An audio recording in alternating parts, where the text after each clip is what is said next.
Decía a las chicas del instituto por haberme convocado. Y que vamos a trabajar este instituto de fecundación postmortem para ver cómo lo trabaja o cómo no lo trabaja el derecho argentino y a ver cómo también lo ha resuelto la jurisprudencia en las ocasiones que se ha presentado. Cuando me propusieron trabajar este tema, yo dije, bueno, vamos a ver precedentes jurisprudenciales. Bueno, y resulta que nos empezamos a dar cuenta, a ver, fíjate que no pasa, ahí está. Vamos a empezar primero a ver cuáles son los objetivos y ahora les cuento un poquito cómo armé la charla. ¿Cuáles son los objetivos o la idea que tenemos de poder desarrollar hoy? Explicar algunos conceptos y algunos posicionamientos respecto a lo que es la fecundación postmortem, que, como sabemos, no es unánime. Analizar algunos antecedentes jurisprudenciales que nos van a dar una visión de dónde estamos parados. Analizar proyectos legislativos que se presentaron sobre el tema y también determinar en qué instancia nos encontramos hoy en día, para saber dónde estamos parados y cuáles son las herramientas o cuáles son los caminos para seguir. Les decía que cuando empecé a pensar a ver cómo armarlo, dije, bueno, vamos a ver de dónde salió todo esto o dónde tiene su origen y nos podemos remontar incluso, no es algo tampoco tan actual, nos podemos remontar al año 1999, en donde tenemos un primer antecedente o un primer caso que se da acá en Argentina, en donde un juez de instrucción autorizó a una ingeniera española que había venido a pasar la luna de miel con su marido, que fallece en la luna de miel, el marido tenía 35 años, y lo que ella solicita es que acá en Argentina se autorice la extracción de material genético para que ella después lo pudiera llevar a España y allá iniciar un tratamiento de reproducción humana asistida, ya en el año 99. O sea que es algo que se viene pensando y se viene trabajando o se viene planteando en el ámbito jurídico ya hace bastante tiempo. La extracción fue autorizada, se hizo en el cuerpo médico forense y dice, ahora la mujer, es una noticia del año 99, ahora la mujer está a la espera del permiso judicial para poder regresar a Madrid y ahí poder concretar esta técnica, digamos. Desde ahí pasó ya un tiempo y nos encontramos hoy en el año 2025 otra vez con este tema y pensando qué hacer, qué decir, cómo resolver los supuestos que se presenten de fecundación postmortem. Lo primero la idea sería ver, bueno, qué entendemos por fecundación postmortem. Y tomamos el concepto me pareció interesante traer el concepto de Natalia de la Torre porque toca varios tópicos que es bueno analizar. En primer lugar nos dice, la filiación postmortem en el marco de las técnicas de reproducción humana asistida puede entenderse, ahora lo vamos a analizar, puede entenderse cuando una mujer o un hombre mantienen la idea de continuar con la decisión del proyecto familiar a pesar del fallecimiento de su pareja, que puede ser convivencial o matrimonial, no importa qué formato le da esa relación de pareja, fecundando un óvulo con material genético de su pareja fallecida o transfiriendo un embrión que fue criopreservado. Y acá ya nos da varias pautas como para analizar. En primer lugar, entender que la fecundación postmortem se encuadra dentro de lo que es una técnica de reproducción humana asistida. Estas técnicas de reproducción humana asistida que las tenemos definidas en una ley especial, pero que solo está destinada a regular lo que tenga que ver con la cobertura médica de esas técnicas de reproducción humana asistida, que hasta que no se sancionó el Código Civil y Comercial no resolvía nada de lo que tenía que ver con todo el ámbito filiatorio, solo era la cobertura médica de las técnicas. Entonces, la fecundación postmortem se encuadra dentro de las técnicas de reproducción humana asistida, por ende, le caben todas las reglas de las técnicas de reproducción humana asistida, que eso también va a ser un tema cuando tengamos que resolver. Bueno, y puede tratarse del supuesto de transferencia de material genético, transferir material genético de una de las personas de la pareja fallecida, o transferir un embrión que se generó con material genético, puede ser de un tercero dador o de ambos integrantes de la pareja. Y acá encontramos como el primer llamado de atención. ¿Por qué? Porque después vamos a ver, a raíz de un fallo que se resolvió en La Pampa, de que no todos entienden lo mismo por fecundación postmortem. Algunos entienden que es solo la transferencia del embrión, y eso es la fecundación postmortem, y otros le dan las dos opciones, la transferencia de material genético y la transferencia del embrión, pueden ser las dos opciones. Lo que pasa es que eso también está relacionado o tiene que ver la postura que cada uno tome con el estatus jurídico que le da al embrión, criopreservado, no implantado. Lo vamos a ver ahora cuando veamos el fallo de Santa Rosa la Pampa. Pero en primer lugar, tener esta definición de entender que la fecundación post-mortem ingresa o se enmarca dentro de lo que son las técnicas de reproducción humana asistida. Si empezamos a ver un poquito toda esta historia del Código Civil y Comercial, que hoy ya cumple 10 años, hoy dábamos clases en el grado y decíamos en cualquier momento es adolescente, porque estamos más cerca de que sea adolescente de que sea el nuevo Código Civil y Comercial. Al principio dijimos, bueno, qué bueno pensar que el anteproyecto de código lo preveía, como la especial situación que se presenta cuando uno de los integrantes de la pareja fallece durante el proceso de esta técnica. Que es compleja, ¿por qué? Porque esta técnica lleva su tiempo, estas técnicas de reproducción humana llevan su tiempo, no es de todo de un momento para el otro, e incluso surge también esta discusión porque puede que primero tengamos una etapa de la técnica y después tengamos otra etapa de la técnica. Y en ese interín puede ser que uno de los integrantes de la pareja fallece. Entonces, son todas estas cuestiones que empiezan a aparecer. Y dice, la regla siempre es cuando se pensó esta figura, la regla fue siempre prohibir, que no se permita la fecundación post-mortem. Pero, salvo, dice, se permite cuando la pareja de la persona a la cual se le va a transferir el embrión deja expresada su voluntad de que en caso de fallecimiento autoriza o la utilización del material genético o la transferencia del embrión. Pero en este caso, el anteproyecto solo nos hablaba de la transferencia del embrión, no nos hablaba nada de material genético. Entonces, también hacer un llamado de atención respecto a esto y lo vamos a ver. Y esta manifestación de voluntad debía ser expresada en el consentimiento informado, que podía ser en el ámbito médico o en un acto de última voluntad o en un testamento. Pero ya nos daba bastantes precisiones el anteproyecto.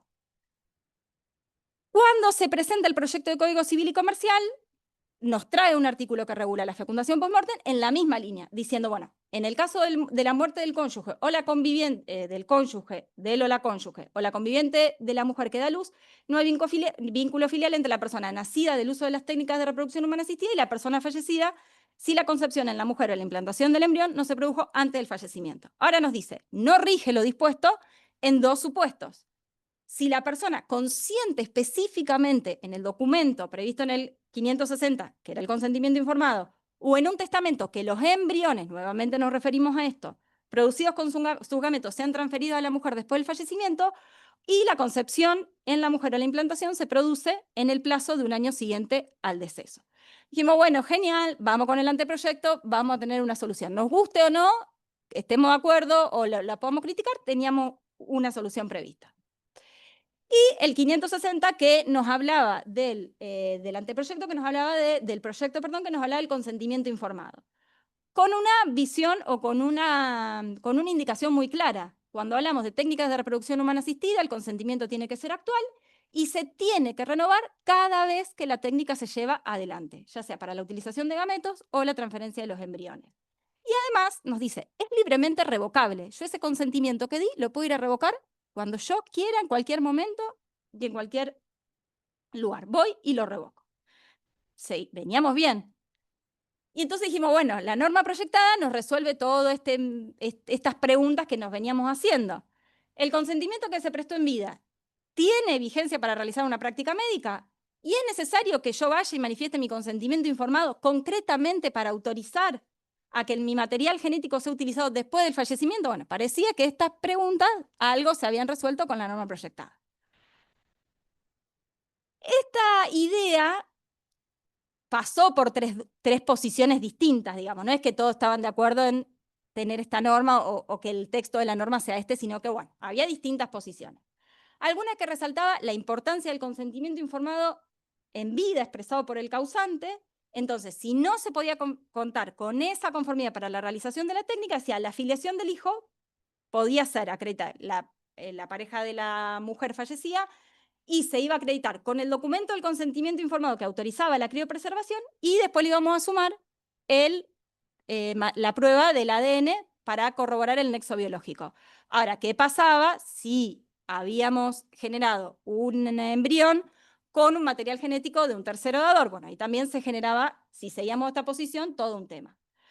Otra posición decía, si la fecundación post-mortem se concretaba sin contar con el consentimiento expreso del marido, se que entendía que la fecundación se hizo por decisión exclusiva del cónyuge supérstite y no había ningún tipo de filiación entre esa persona que había nacido de la técnica y la persona que había fallecido. Y desde una postura mucho más amplia se dijo que podía prescindirse de la actualidad del consentimiento si al momento en que se ejecutaba la práctica había una disposición o se había dejado una disposición expresa de que se podía utilizar el embrión o su material genético con posterior a su fallecimiento. La norma proyectada, ¿qué hizo? Siguió más o menos los lineamientos generales de consentimiento informado y de técnicas de reproducción humana asistida y dijimos, bueno, nos guste o no, la podemos criticar, pero tenemos una norma en el código proyectado. Pero resulta que cuando fuimos al Código Civil y Comercial, el Código Civil y Comercial no dijo nada. Porque en el camino pareciera que se perdió. Después, en uno de los fallos que vamos a analizar, vamos a ver que la jueza dice, estaba la norma proyectada, habíamos discutido, se habían generado posturas encontradas, distintas posiciones doctrinarias, todo, y resulta que cuando llegamos al Código Civil y Comercial no nos dice nada. Entonces, cosas que pueden pasar. Se perdió en el camino y dice, cosas que pueden pasar. Entonces, bueno, llegamos al Código Civil y Comercial y no nos dice nada. Veníamos todos entusiasmados con una norma proyectada, bueno, nos encontramos con el código, silencio, no dice nada. Y entonces, ¿por qué nos encontramos debatiendo hoy? Porque hubo dos institutos que en esa norma proyectada, que nos daba como una esperanza o como una idea de lo que iba a suceder, tanto la gestación por sustitución como la filiación post-mortem no resolvió nada y por eso es lo que estamos pensando o repensando hoy acá. Lo que sí podemos decir es que lo que nos trae el Código Civil y respecto de lo que no hizo silencio fue, respecto de las técnicas de reproducción humana asistida, que nos da un marco general, porque nos dice algunas cuestiones generales, sobre todo en el punto del consentimiento informado, que es lo que más ruido hace acá o lo que más se va a discutir acá. Y también, si nos vamos a la parte general, nos dice respecto al consentimiento informado en general y no en específico de las técnicas de reproducción, y nos habla mucho de los derechos personalísimos y la dignidad humana que claramente están involucrados en este proceso. Entonces, vamos a ver cómo los jueces y las juezas van y vienen en esos artículos o bucean en esos artículos para tratar de encontrar alguna solución a las situaciones que les llegan para resolver al juzgado. Y también se sirven mucho, y eso es algo que le tenemos que sí reconocer al Código Civil y Comercial, del título preliminar. El 1, el 2 y el 3 ayudaron también mucho a que muchos de los casos se puedan resolver. Nos guste o no nos guste cómo se hayan resuelto, eso es otra cosa, pero bueno, se les dio una solución. El primer caso que traemos acá para analizar en base a la jurisprudencia y ver un poquito cuál fue o qué fue lo que fue sucediendo en el transcurso de que se dio el anteproyecto, el proyecto y el código efectivamente, nos venimos un chiquitín más adelante, que es noviembre del 2011, que es uno de los primeros fallos que surge, que es de Morón. ¿Qué pasaba en este caso? La señora APG solicitaba se concurrió al tribunal para que se declare que no existía ningún impedimento para que ella se transfiriera material genético criopreservado. Era material genético, no era lo que nos preveía la norma proyectada, ni siquiera, era material genético. Contaba que ella contrajo matrimonio y nunca pudo lograr un embarazo por una situación de salud que ella tenía, y van, se asesoran, logran dar con estos tratamientos de reproducción humana asistida y prestan consentimiento, ella y él, para preservar material genético, para criopreservar el material genético de él para un posterior implante, no para otra cosa. Ese mismo año que firman ese consentimiento informado, a él le descubren una enfermedad y después termina falleciendo. Y acá lo que tenemos que resaltar es que se había prestado consentimiento específicamente para criopreservar el material, no para otra cosa. Cuando va a la justicia, ella cuenta toda esta situación y además lo que resalta mucho es el apoyo familiar que ella tenía. No solo de su familia para llevar adelante este proyecto que tenían en conjunto, sino que además de los suegros. Ella hacía mucho hincapié en el apoyo que tenía del ámbito familiar del cónyuge fallecido, de que no solo le habían apoyado en todo este tema, sino que hace referencia y acompaña también como medio probatorio una sesión de derechos hereditarios que le habían hecho los suegros a ella. Entonces, como la jueza se encuentra sin ningún tipo de norma en el 2011 para resolver, dice, bueno, ¿qué hago? ¿Qué Digo, la Cámara digo? Argentina. Tengo que resolverlo. Y dice, bueno, si yo me voy a la norma, al ordenamiento jurídico nacional, no tengo ninguna norma que me lo prohíba. Entonces, ¿a dónde voy a ir? Al artículo 19 de la Constitución. Lo que no está prohibido, está permitido. Y además dice, el consentimiento expreso por parte del cónyuge para criopreservar su material, ¿lo criopreservó? No para criopreservar. Lo criopreservó con la intención de llevar adelante un tratamiento después de reproducción humana asistida. Entonces, aparece acá la figura del consentimiento presunto. Dice la jueza, si en junio del 2010 el marido prestó su consentimiento para esto, diagnosticada la enfermedad, él no lo revocó, porque recordemos que el consentimiento es libremente revocable, entonces yo tengo que presumir, con además lo que me acompaña, que él seguía teniendo esta idea o este proyecto de vida, esta voluntad procreacional, entonces, ¿qué hago? Hago lugar a la autorización para que se le transfiera el material genético a esta mujer. Eso en el 2011. Pasó un tiempo y resulta que en el 2016, ya con el Código Civil y Comercial, con todo el anteproyecto, el proyecto y el Código Civil y Comercial, llega un caso que también hay que resolver. En el interín entre el de Morón y este, hay otro caso también en donde se da la autorización. ¿Qué pasaba en este caso? Se había criopreservado en un laboratorio semen de un señor que había prestado consentimiento, estaban empezando con las primeras diligencias, digamos, para esta técnica, y se logró criopreservar, su idea, perdón, era criopreservar material genético. Resulta que él, el 13 de septiembre del 2011, se dirige a su trabajo en un colectivo, toma un colectivo que tomaba durante muchísimos años, porque trabajó durante muchos años en la misma empresa, con el mismo horario, todo, toma su colectivo para ir al trabajo y lo embiste una formación ferroviaria y el señor fallece. Ante este accidente, ¿qué hace la peticionante? Primero, lo primero que hace es pedir una autorización al juzgado federal para que lograra una extracción de material genético, porque él no había criopreservado todavía. Pide la autorización, el juzgado le da la autorización para criopreservar y criopreservan el material genético en el mismo lugar donde habían dado el consentimiento informado para llevar adelante el tratamiento de reproducción humana asistida. Pero cuando ella quiere, cuando la pareja quiere ir a efectivamente realizar el tratamiento, le dicen, no, no, no. Él no dio un consentimiento informado para otra cosa que no sea criopreservar su material genético. Dice, yo necesito una autorización judicial. Y entonces cuando va a la autorización judicial, ¿qué dice? A la luz de la Constitución Nacional y la legislación interna, no es una técnica que esté prohibida en ningún lugar. Y los elementos aportados es posible tener acreditado que el señor P tenía la voluntad firme de ser padre. ¿Qué tiene de particular este caso? Este señor iba a trabajar en un colectivo siempre con su misma compañera de trabajo. Y durante muchos años le contó que él quería formar un proyecto familiar o lograr formar una familia con su pareja. E incluso le llegó a contar que habían ido a este centro de fertilidad, que habían logrado dar el consentimiento y que al día siguiente del accidente él tenía un turno para hacerse unos estudios. Y la llevan a esta compañera de trabajo como testigo al caso.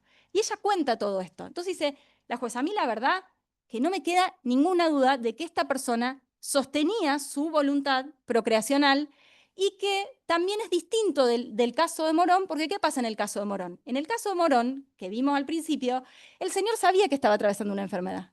Esto fue totalmente introspectivo. Nunca se pensó, nunca pudo prever él de dejar algo escrito porque nunca pensó que yendo al trabajo como iba todos los días, iba a sufrir un accidente de estas características. Entonces dice, esta voluntad es la que hizo que frente a los diagnósticos de infertilidad mixta consultaran con un especialista, iniciaran el tratamiento, tomó la medicación, tenía turno para realizarse los estudios al día siguiente y demuestran realmente la voluntad de P de querer formar una familia a través de técnicas de reproducción humana asistida. Entonces le otorgan la autorización y dice, ojo, porque no son iguales los casos. El de Morón y el que se resolvió después no es lo mismo que este caso. Pasa un tiempo y tenemos el de Santa Rosa La Pampa, que es del 2016. ¿Qué pasaba acá? Y acá sí hay algo diferente también con los otros casos. Todos los casos tienen algo distinto. Si bien en la actualidad se presentan, hoy tenemos, o se llegaron a resolver 13 casos de fecundación post-mortem, de los cuales uno tenemos pronunciamiento de corte, de la Corte Suprema de Justicia de la Nación. Al principio todos hacían lugar y después, medio que empezaron con el código, empezaron a retroceder un poco, y traer los 13 casos al análisis no tenía sentido porque muchos se iban repitiendo los fundamentos y todo, pero sí traje aquellos que me parecieron que planteaban cuestiones diferentes. Y en este se plantea algo distinto también. ¿Por qué? Se había mantenido con el señor O una relación de pareja consolidada, él fallece y ante la imposibilidad de concebir naturalmente, habían recurrido a la reproducción humana asistida. Y ellos sí tenían embriones criopreservados que tenían su material genético. Entonces, habían hecho todo este tratamiento con la cobertura de la obra social. Entonces, ¿qué hace ella? Después del fallecimiento, va a la obra social y le dice, bueno, autoríceme este tratamiento porque yo lo que quiero es que se me transfiera el embrión criopreservado. La obra social le empieza a dar un montón de vueltas, ahora lo vamos a ver, y en un momento dice que bueno, que en realidad lo que ella se quería transferir no eran los embriones, sino que era material criopreservado, pero que ese material criopreservado no está, le empiezan a dar un montón de vueltas. Entonces dicen, bueno, esperemos. Acá lo que tenemos que resolver es lo que pide la señora, que es la autorización para la transferencia, la autorización de parte de la obra social para la transferencia de los embriones criopreservados. No hay otra cosa. Porque la obra social se empezó a meter en cuestiones filiatorias y dice, no se está pidiendo nada de eso. Solo lo que tenemos que resolver es si yo les doy autorización o no para la transferencia de los embriones. Entonces, ¿qué dice la obra social? Yo no te voy a dar autorización, yo no te voy a permitir hacer esto, ni te lo voy a cubrir. ¿Por qué? Porque esta petición no está regulada en la Ley 26.682 ni en el decreto reglamentario. La Convención de los Derechos del Niño dice que todo niño tiene derecho, a, en la medida de lo posible, conocer a sus padres y ser cuidados por ellos. Y si este niño ni no va a tener la posibilidad de ser su papá. Y no solo que dice esto, sino que ya fija una postura a la obra social. Dice, el niño o niña por nacer. Y le está dando una connotación ya a los embriones criopreservados, de personas. Bueno. Entonces dice, el fallecimiento del señor truncó la posibilidad de que él pudiera retractar el consentimiento que él había dado en su momento. Y dice, bueno, también tenemos que tener presente que como yo te voy a autorizar o te voy a cubrir este tratamiento, si en las relaciones intersubjetivas o interpersonales siempre hay un vaivén. Yo no sé si vos estabas peleado con tu esposa un día antes o un día después, no lo sé. Y esa imposibilidad influye sobre los derechos del niño por nacer. Otra vez, se está conectando. ¿Te haya desconectado?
No se escucha, Silvina.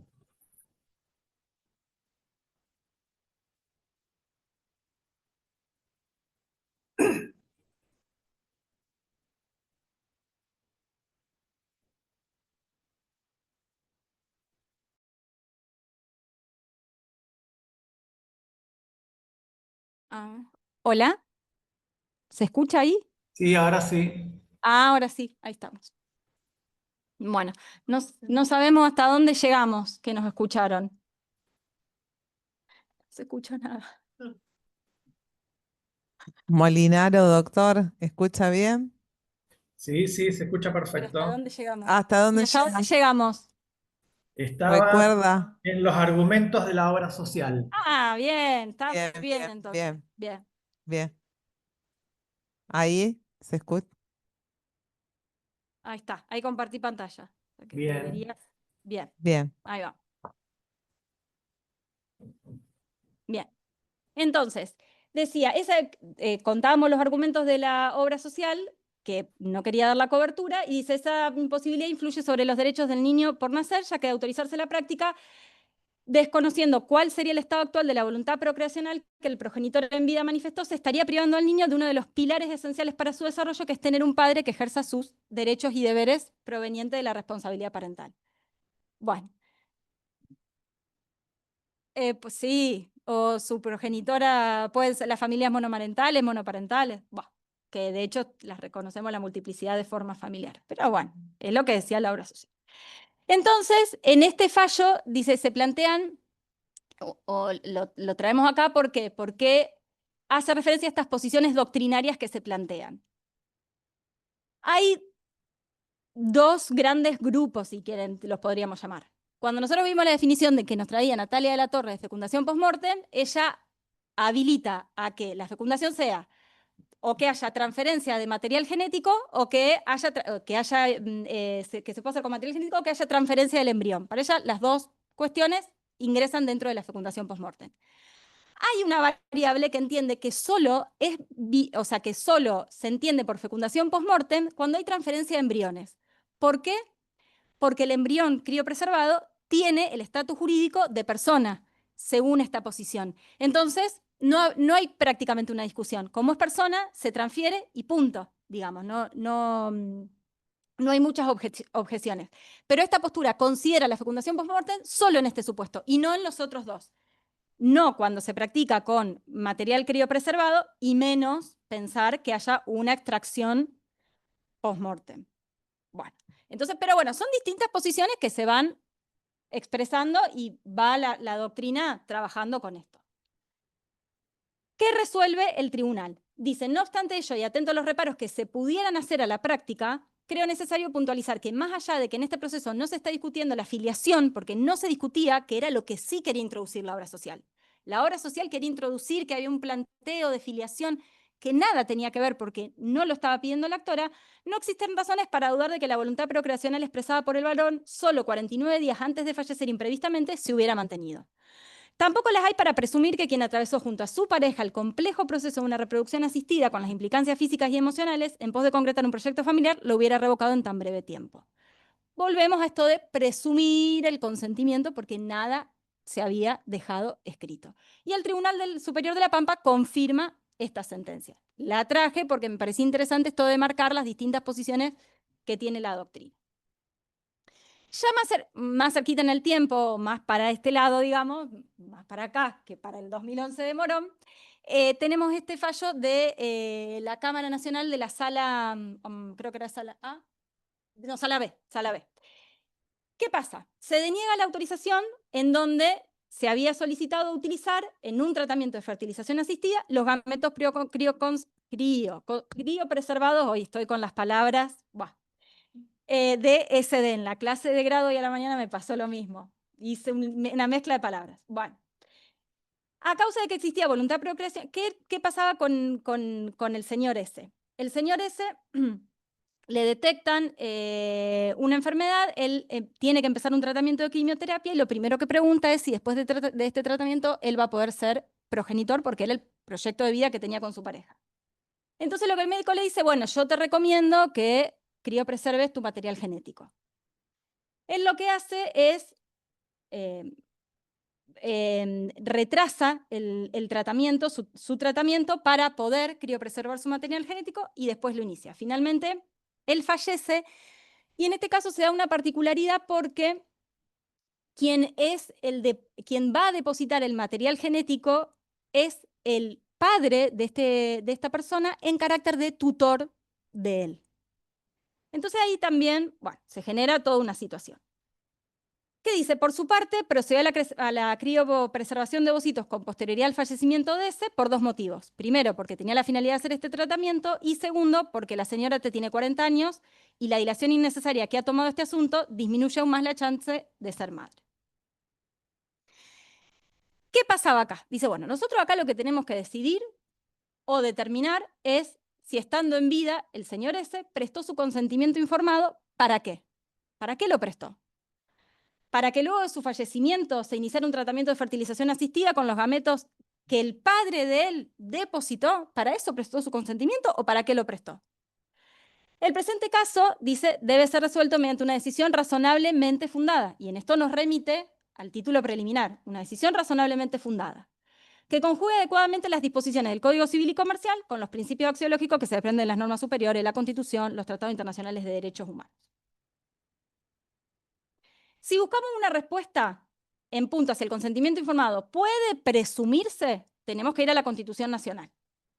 Y dice, todos los seres humanos nacen iguales y libres en dignidad. Dice también el fallo, el gameto masculino es una célula cuya función consiste en la formación de un cigoto al unir espermatozoide con óvulo. Este cigoto da lugar al embrión y después el embrión al feto. Esta potencialidad fecundante hace que los gametos se encuentren fuera del comercio. No pueden estar en un contrato y tampoco integran la herencia de la persona que ha fallecido. De manera que la posibilidad de utilizar y transferir las cédulas queda enmarcada en el ámbito de los derechos personalísimos y está relacionado íntimamente con la dignidad humana. Entonces, si yo entiendo derechos personalísimos, actos personalísimos, dignidad humana, dice, yo no puedo presumir el consentimiento.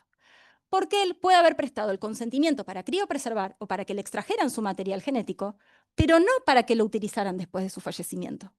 Y eso es lo que a mí me falta. No lo puedo presumir. Es un acto personalísimo. Son derechos personalísimos. No puedo presumir el consentimiento. En el caso del formulario de depósito, el padre de ese invocó ser su tutor. Dice, y no correspondía o no se encontraba en la situación de ser su tutor.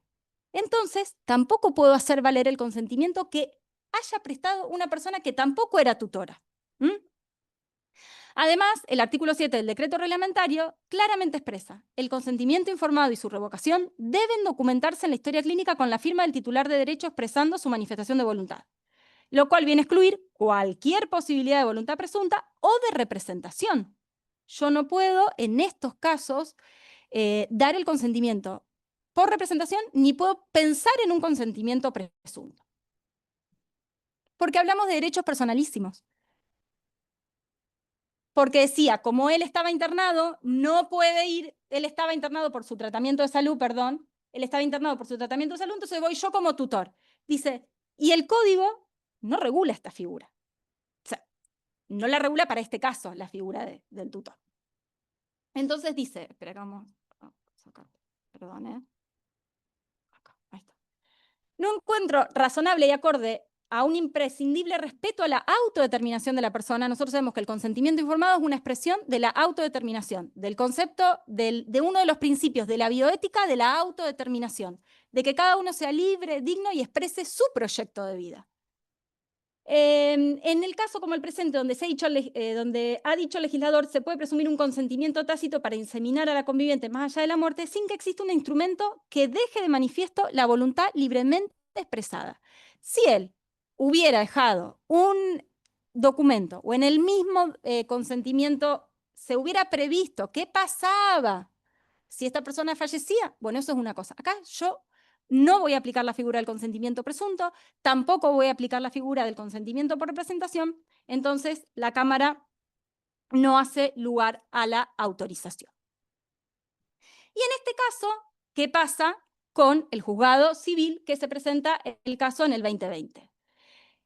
Este también es otro caso de una pareja que se nota en el transcurso de todo el fallo que realmente tenían, por los hechos que surgen del fallo, intentaron durante mucho tiempo lograr la concreción del embarazo y a él también le diagnostican una enfermedad incurable y como las terapias a las que se sometían podía dejarlo incapacitado, también decían criopreservar su material genético. Él fallece y le solicita al centro médico ser inseminada con el esperma de su marido fallecido y obviamente le solicitan una autorización judicial. Ella lleva muchos documentos, muchísimos documentos, al juzgado, y entre ellos el contrato de criopreservación de esperma, y también se presentaron los hermanos de él. y le dicen, cuando este tomó conocimiento de la gravedad de su enfermedad, le preguntó al oncólogo si podría tener hijos, le aconsejó someterse a un tratamiento y decidieron llevar adelante el tratamiento también. Ella se reúne, esta mujer se reúne con la jueza y entre otras cosas le explica que ella pagaba mensualmente el abono para la criopreservación de gametos y también demostró que al fallecimiento de su marido los padres fueron declarados los únicos herederos y que la acompañaban en este proceso también. La jueza reconoció la necesidad de resolver el caso mediante una decisión razonablemente fundada que conjugue adecuadamente las disposiciones del Código y también los principios, la Constitución Nacional, los tratados internacionales. La cuestión a decidir es, estando en vida, ¿él prestó el consentimiento para que luego de su fallecimiento se iniciara un tratamiento de fecundación y pudiera utilizar sus gametos? Esta es una técnica mediante la cual la fertilización se realiza cuando uno de los miembros de la pareja ya ha muerto. Dice el fallo, ¿qué hago? ¿Cómo resuelvo? Porque no tengo norma. Bueno, ¿a dónde voy? Vamos a la legislación internacional, a ver qué me dice la legislación internacional, si me da alguna pauta. En general hay algunos países, por ejemplo España, Portugal ahora, bueno, la región de Cataluña también, que aceptan, Grecia, pero hay otros estados, como por ejemplo Francia, Italia, totalmente prohibida. Entonces, dice, bueno, ya analicé todo esto, ¿qué hago? ¿Cómo resuelvo? No hay ley al respecto, dice. La fecundación post-mortem estuvo contemplada en el anteproyecto, pero en algún momento desapareció, cosas que pasan. La jueza dedujo que en estos antecedentes la regla era la prohibición y que tenía algunas excepciones. O sea, no descarta totalmente la norma proyectada, sino dice, bueno, la regla era la prohibición, tenía algunas excepciones, pero dice, aún cuando se hubiera aprobado este artículo del anteproyecto, el caso de M y de C no se correspondía con la norma proyectada. Porque ¿qué nos decía la norma proyectada? Hablaba de transferencia de embriones. Y acá solo había material genético.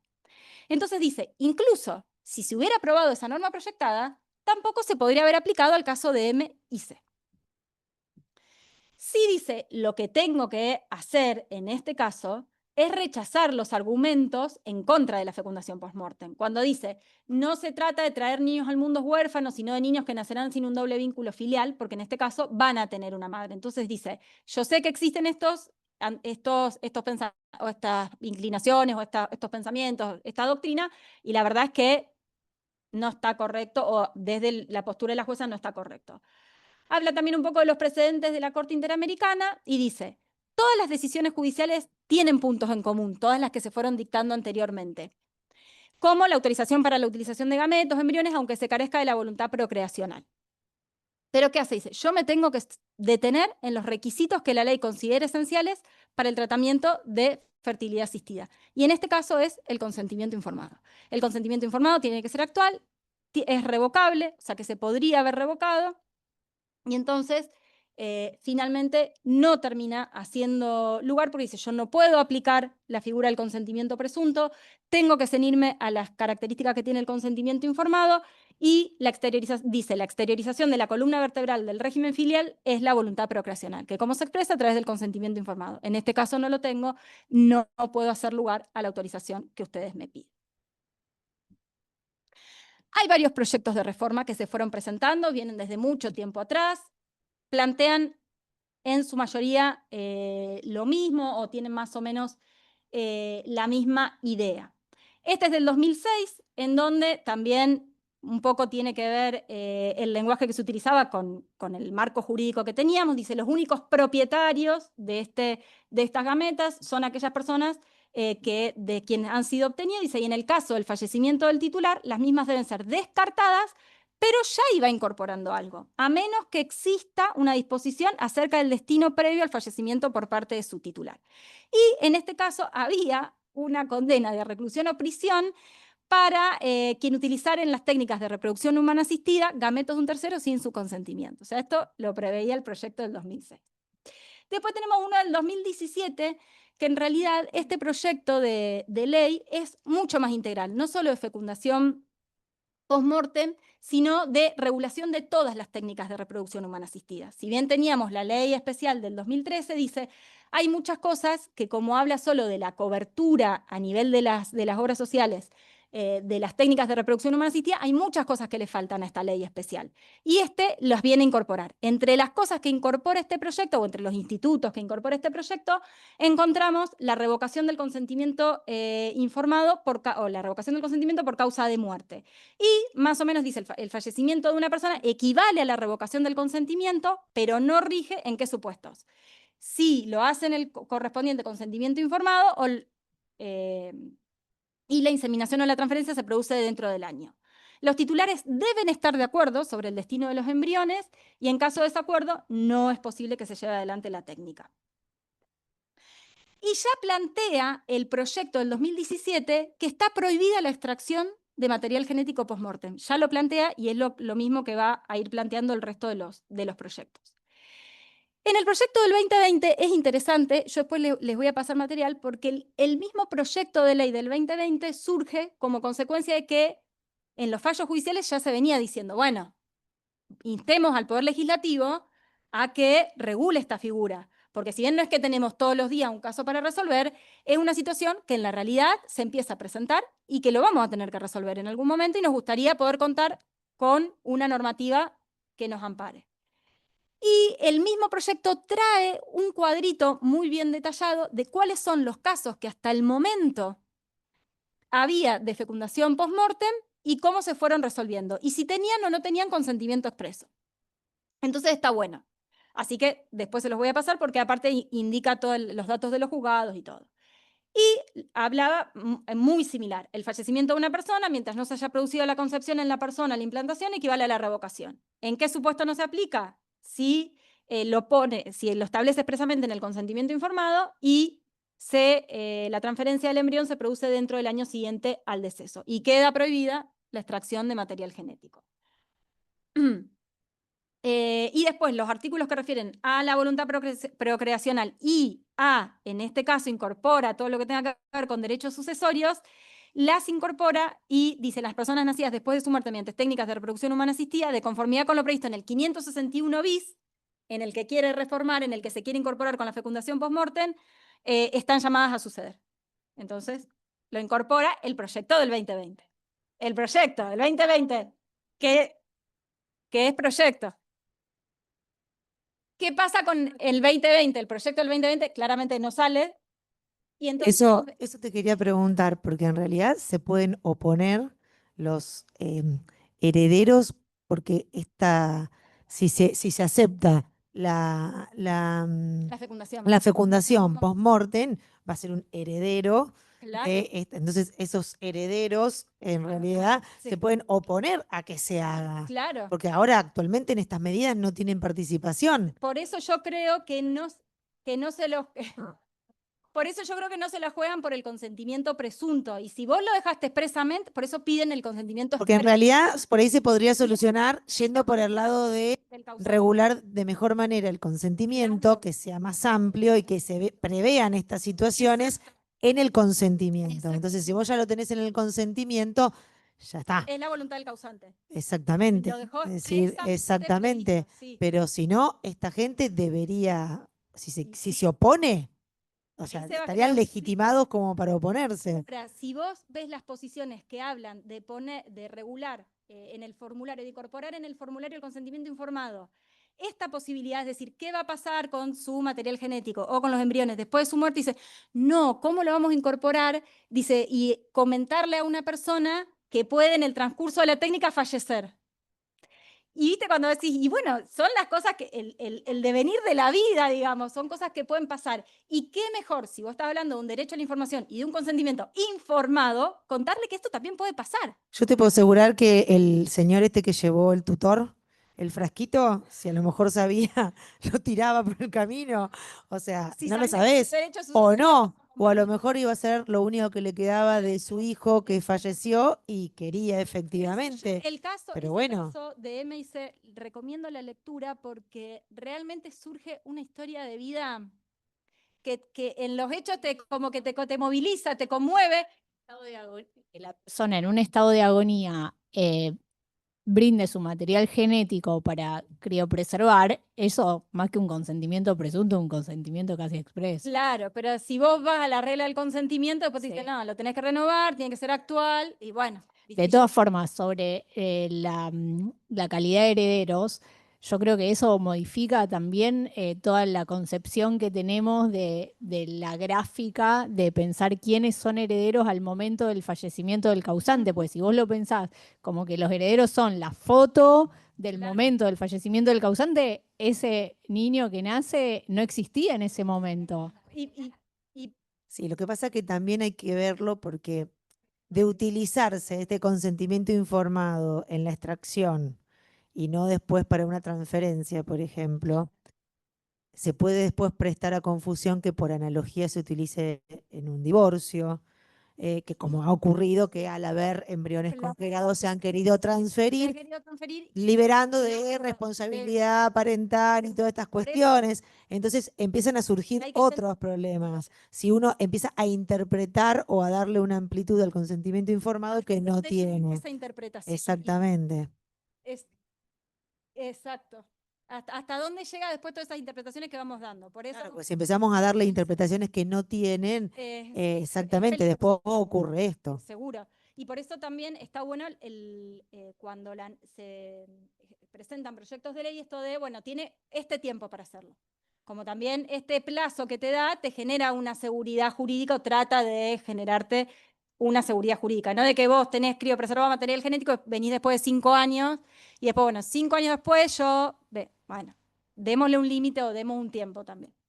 Habría que hacer como casilleritos y poner una cruz, lo utilizo post-mortem, Claro. para crioconservar, para Para fecundar, del otro. para transferir, Digamos, para... todo después, todo Claro. después. Y Entonces así va queda dejando los todo. casilleritos en blanco que no los querés usar.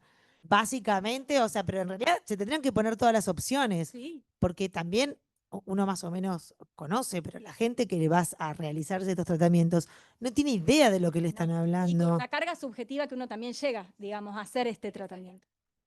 Bien, tiene que ser evaluada, porque al poner un plazo de 1 año, vos pensás que esa persona está en duelo y tomar También. una decisión de ser De- madre o sí, padre en ese irse, proceso de duelo no es lo más sano, ni para ella o él, ni para el Sí. niño por nacer. Pero después también por ahí, si pensás en el derecho sucesorio, decís, bueno, ¿cuánto tiempo pongo? Necesitas un plazo? Sí, sí. Sí. Es que yo no estoy de acuerdo con los derechos. Bueno, y después, Te tocan la plata, no está de acuerdo. bueno, hay algunas posiciones que dicen, bueno, perfecto, vamos, sí, se genera vínculo filiatorio, pero de los derechos sucesorios están excluidos. Algunas posiciones que también sostienen eso. Bueno, Depende del nieto de quien sea. bueno.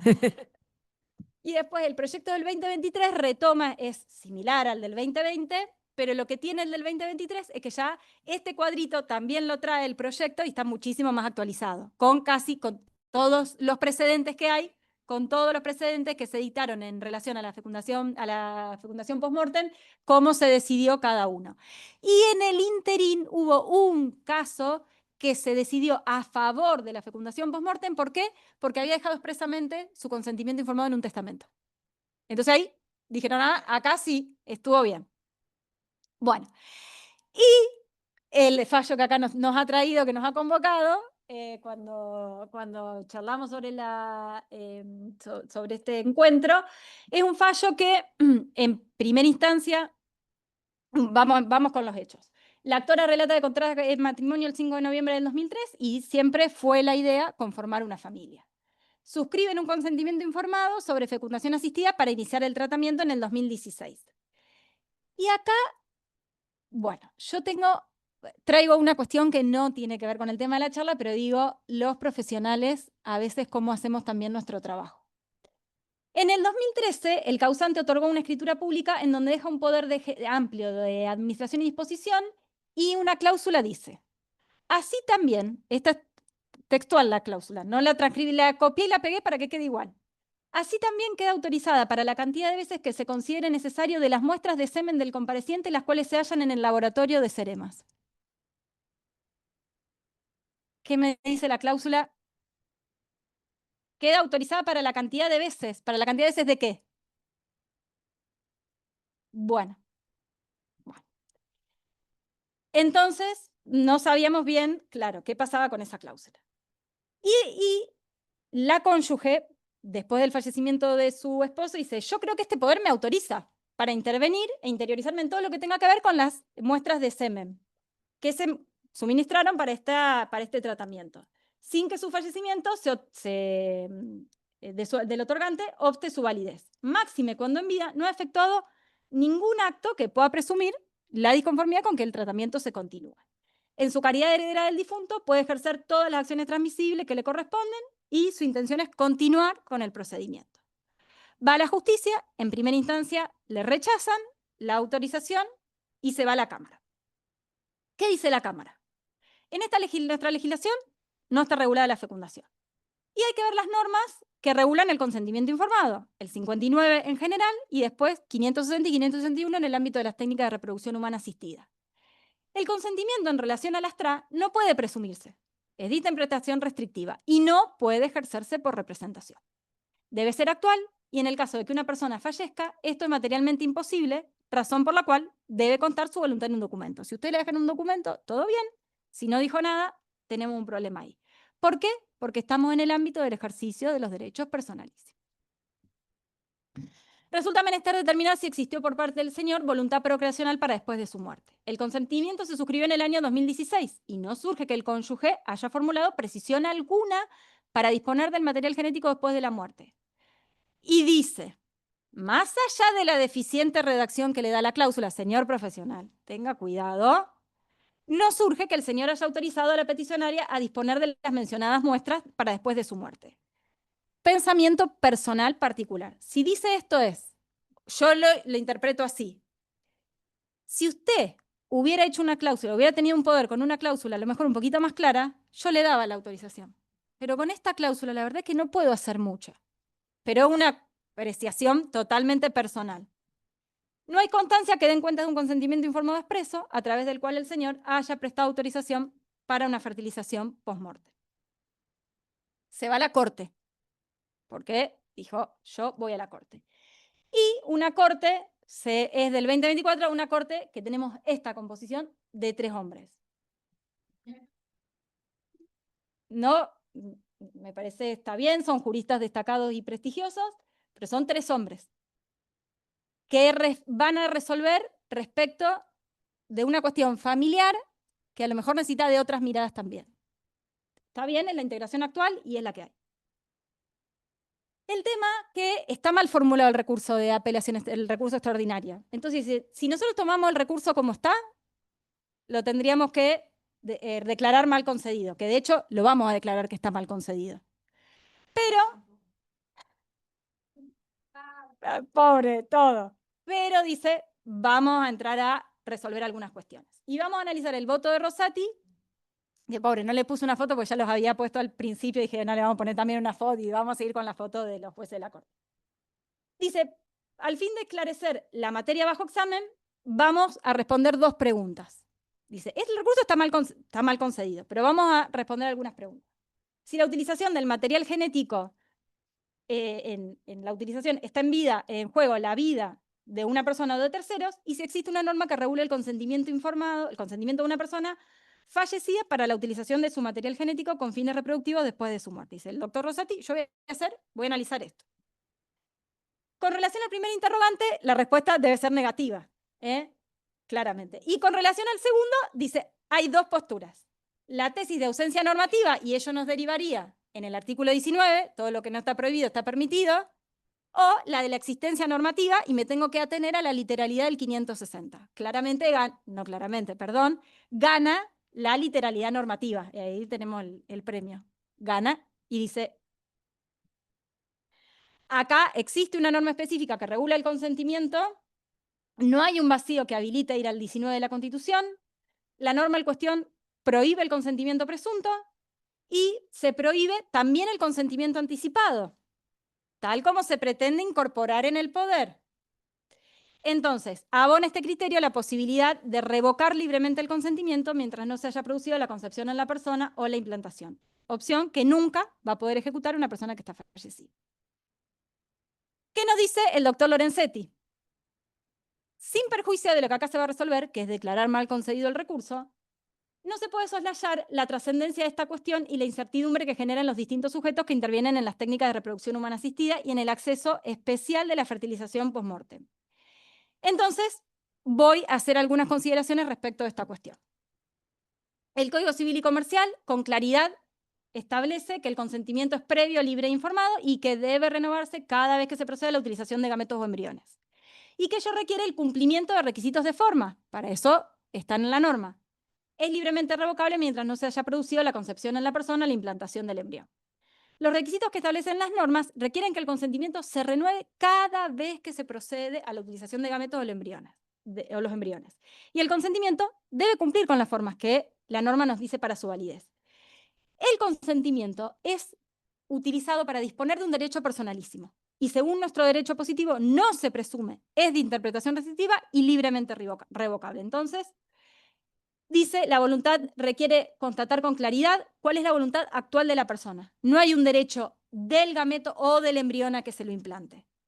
Y si bien teníamos un anteproyecto con una norma proyectada y esta norma no fue incorporada al Código Civil, aun cuando se estime que lo proyectado puede ser utilizado, también había una prohibición expresa. No es que lo permitía así libremente a esta figura, aunque tenía sus excepciones, pero que no eran, dice, el supuesto de este caso. Entonces, finalmente, lo que dice, el recurso está mal concedido y hay una interpretación literal de la norma. Lo único que creo que nos queda, o que tenemos que tratar de lograr, es decirle muchas gracias en algún momento al Congreso de la Nación porque haya trabajado sobre una ley de fecundación post-mortem. Creo que le tendríamos que dar un muchas gracias muy grande cuando el Congreso se ponga a trabajar en proyectos de este tipo o que puedan regular esta figura para no tener una incertidumbre tan grande y efectivamente reconocer la multiplicidad de formas de familia que trae la Constitución y los tratados internacionales de los cuales nuestro Estado es parte. Y también un muchas gracias a ustedes y a los que están en el Zoom por haberse conectado y haber escuchado esta reunión sobre este tema. Así que bueno, muchísimas gracias.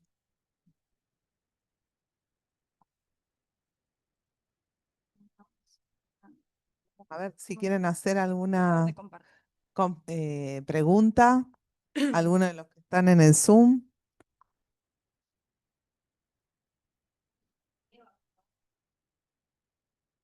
El del 2023. Ahí levantaron Acá. la mano.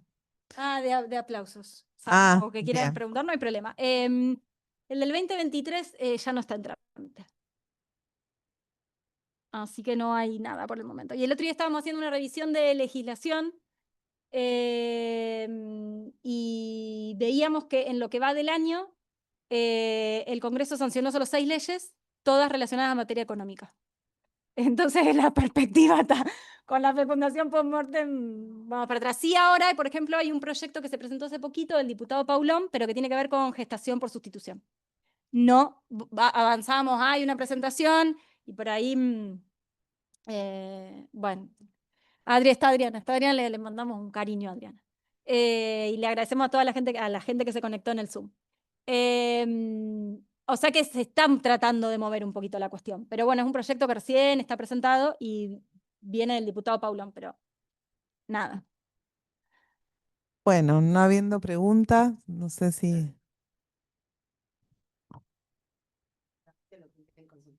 Claro, claro. O empezar a trabajar y hacer referencia a que si es un consentimiento informado, tiene que ser bien informado, de que más opciones, y que entiendo que obviamente uno cuando va a hacer o recurre a este tipo de técnicas puede hacerlo en un caso de que tiene una enfermedad y lo hace por esto, o porque realmente tiene una imposibilidad de concretar su proyecto de forma natural. De familia. De proyecto de forma natural. Entonces, pero en el devenir de la vida todos nos pueden pasar un montón de cosas que no sabemos qué. Y a mí me gustaría que me lo informen. Bueno, si pasa esto... Pero en general, yo como esposa de médico y que se dedican a lo que es radiooncólogo, siempre cuando una persona tiene algún problema de salud o se le va a hacer un tratamiento, se le explica y se le ¿Tiene hijos? ¿No No quiere tiene hijos? ¿Va a tener un proyecto de familia? Bueno, si usted quiere un proyecto de familia, se puede hacer esto Esto. antes de empezar el tratamiento. Claro, pero lo bueno es que el consentimiento informado prevea qué va a pasar, darle esta posibilidad, porque bueno, Sí. no tenemos norma. La norma proyectada tenía algunas características particulares. Entonces digo, bueno, ya no tenemos norma, no hay un proyecto, no tenemos vista de que salga, no, bueno, empezar a lo mejor a adecuar un poco los consentimientos informados. Si son informados, tienen que tener toda la información. Sí, sí. De hecho, yo creo que también se prevé si quedan embriones crioconservados, se pueden descartar, se pueden utilizar para Eso. analizarlos. Creo que también si se tocan esos temas, podés tocar el tema de si llegan a tener un accidente, si llegan a... Seguro. O sea, qué es lo que va a pasar. Me parece que se pueden ampliar, porque se tocan temas bastante íntimos. Íntimos, muy íntimos. Exactamente. Sí. Bueno, Y- pero y- entre las partes con el médico tocan cuestiones muy íntimas. Este tipo de cuestiones las pueden tocar tranquilamente. Sí. Entonces se podría ampliar el consentimiento informado y por ahí este vacío que tenemos legislativo, a lo mejor se podría cubrir por ese cubrir por lado. este lado o empezar a Sí. cubrir por ese lado. Y también en esto del consentimiento informado que se habla de que en realidad no es solo un acto, sino que es un trabajo que lleva a lograr el consentimiento informado, donde hay todo un trabajo para llegar a la firma de ese documento, o se entiende que debería ser así, decir, bueno, yo entiendo que es, o decir, mira, esta cláusula, la verdad que puede generar alguna situación de angustia, pero te explico que esta cláusula la ponemos en el consentimiento informado porque no hay nada regulado y si pasara algo, tendrías que ir a la justicia. Y entonces como también darle un marco de... Sí, sí, total.